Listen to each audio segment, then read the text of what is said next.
On ne va pas se réunir pour réagir aux propos qui ont été dits. Je me demande bien si ceux qui préparent le note du président Kagame avaient bien fait leur travail, parce qu'il est très en retard. Je crois que ces discours, il aurait dû le prononcer il y a une semaine, où il a été un peu distrait, il n'a pas suivi l'actualité congolaise qu'il affectionne tant, parce que j'ai cru comprendre qu'il est très friand de nos différents passages dans la presse internationale, parce qu'il est revenu déçu.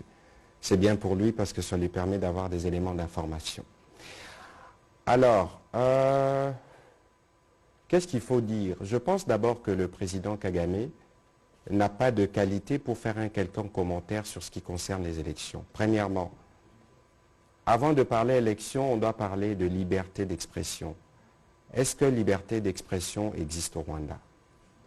Deuxièmement, on parle de liberté de manifestation. Est-ce que la liberté des manifestations existe au Rwanda? Non. Troisièmement, comment il est arrivé au pouvoir? Quelle a été la méthode qui a été utilisée?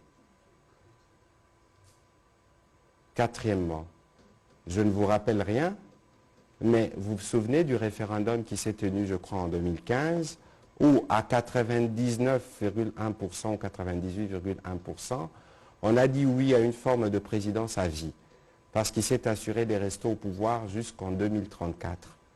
Mais il vaut mieux d'abord qu'il regarde chez lui si les Rwandais sont libres de s'exprimer, si les Rwandais sont libres de manifester, si lui, il est en mesure de supporter une quelconque opposition à sa pensée unique. Donc je ne voudrais pas en dire davantage, mais je pense que pour tout ce qui concerne la démocratie mondialement, il est le dernier sur la ligne, c'est connu. Alors après, nous savons finalement que les déclarations qu'il fait, c'est fort, c'est consécutif, je pense, à sa déception, de toujours penser pouvoir disposer ou jouer un rôle en République démocratique du Congo, parce qu'il s'est fait non seulement porte-parole du M23, mais il se présente, lui et son gouvernement, comme protecteur de communautés congolaises. Au nom de quel mandat? Il est possible pour lui de faire la politique dans son pays et nous laisser faire la politique qui est la nôtre.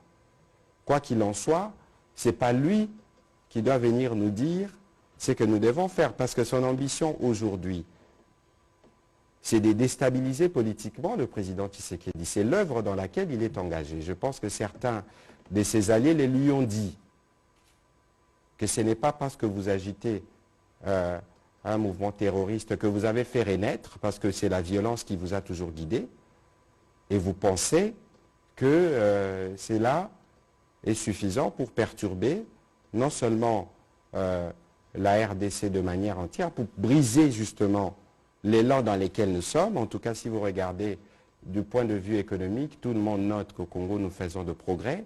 Et je pense que le fait que le Congo est revenu sur la scène internationale pour prendre finalement sa place le gêne beaucoup. C'est cette volonté permanente de s'assurer que le Congo est fragilisé qui les guide. Et aujourd'hui, les pas faits par le président Tshisekedi et les différents progrès les gênent dans sa politique. Il faut les saboter. Parce que les calculs derrière, ce n'est pas seulement de faire cette déstabilisation politique à travers cette situation de sécurité, mais c'est aussi interférer dans les prochaines élections. C'est évident et nous savons tous qu'il a de relais ici. Nous savons tous qu'il s'est particulièrement rapproché de certains hommes politiques ici pour s'assurer qu'en 2023, il ait des personnes qui sont à sa disposition pour continuer sa politique de bradage et de pillage. Il est évident que le président de la République, à son arrivée, la stratégie diplomatique, c'était une stratégie d'ouverture. Venez, nous pouvons travailler ensemble pour les biens de nos populations respectives. C'est même dans cette trame que nous avons adhéré à la Eastern African Community. Mais malheureusement, les schémas qui veulent que la paix soit restaurée, qui veulent que nous parlons économie de manière transparente, n'est pas les schémas qui l'arrangent. Et parce que ça ne l'arrange pas, il faut trouver des moyens pour perturber. Mais je pense que cette guerre qui fait en République démocratique du Congo, c'est une guerre des trop. Regardez les massacres des Kishiché, localités occupées par les terroristes du M23 et des ADF. Les populations qui disent non sont massacrées nuitamment, des porte à porte. Des porte à porte. Des jeunes sont en relais de force Mais le responsable de tout ça, c'est qui finalement, si ce n'est pas lui? Je pense qu'il est possible pour lui aujourd'hui, parce que j'ai entendu aussi qu'il a parlé de paix, d'être un véritable acteur de paix. Et s'il est tant préoccupé par l'organisation des élections en République démocratique du Congo, il peut demander à ses troupes et ses M23 de vider les lieux. Ce n'est pas difficile. C'est ce qui est prévu, parce que lui, il pense que c'est les prétextes que nous voulons utiliser. Encore que si c'était là, cela le prétexte, on n'aurait pas fait notre part pour ce qui concerne l'organisation des élections.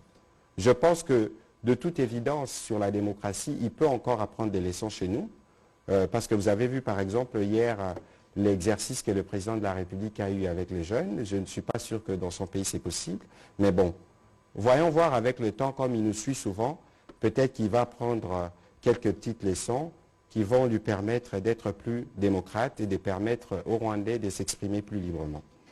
Alors, sur votre deuxième question à propos de la force régionale, il faut partir d'une constante.